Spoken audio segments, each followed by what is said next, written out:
So OpenAI and Anthropic just released parallel safety reports where they each ran their own internal alignment tests on the other's models. And so they put some models to the test, basically Anthropic testing GPT 4.0, 4.1, 03, and 04 mini, and then OpenAI evaluating Claude, Opus 4, and Sonnet 4. So And we pretty should say this interesting. done before GPT-5 came out, so they didn't include 5, but got the 4 out there. So this is kind of cool. I love this idea of like each of the you have got your own alignment practices, but how do I apply it to the other guy's model and see what happens? What do they find?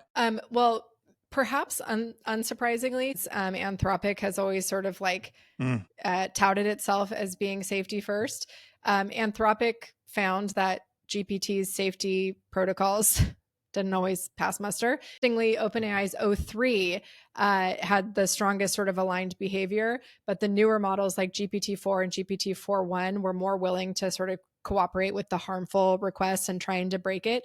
Claude's models performed well on avoiding the harmful tests on all of OpenAI's testing, which is consistent with the results that they've put forward internally, like internal studies they've done that they've published as well. So that was good to know. Their internal studies are not fake news, as they say. I thought this was a really cool way to approach this. I mean, I don't know if this is industry trying to get ahead of regulators, telling them how to do red teaming and whatever, but sharing that red team practice, I thought very cool for two of the largest labs, and not so surprising for Anthropic, maybe given their focus on kind of safety, but very interesting to see OpenAI do this.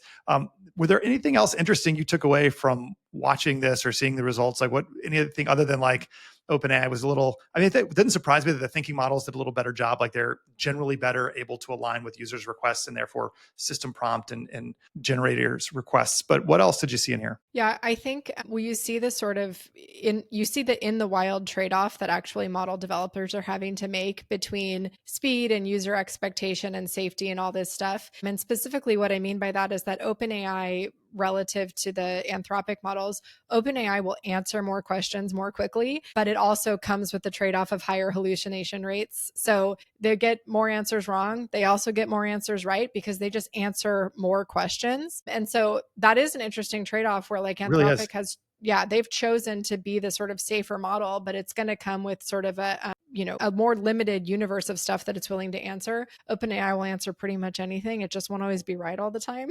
But a lot of the stuff it will answer that Anthropic won't, it is right about. So it is, yes, that trade-off of, is it more useful to be told, I don't know, more often, or to be told, the correct answer more often at the cost of a few wrong answers? That's, it's not clear. It's not an obvious answer what the right balance is between those two things. And this is something those companies struggle with all the time. And you can kind of see the different approaches very clearly in the results of this testing.